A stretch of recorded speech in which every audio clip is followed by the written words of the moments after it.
Electron বেশি রয়েছে, সে magnesium দুইটা ইলেকট্রন কি করে দান করে।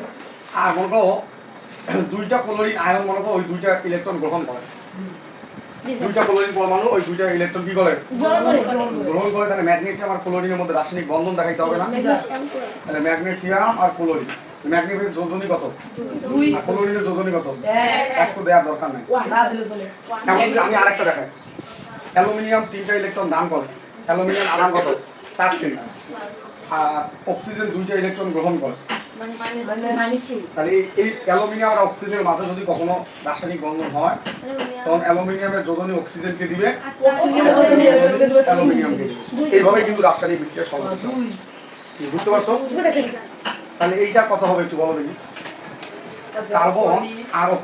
কার্বন আর হাইড্রোজেন, কার্বনের যোজনী মনে করো চারটে ইলেকট্রন শেয়ার করে, আর হাইড্রোজেনের যোজনী 1, তাহলে কি হবে কও দেখি।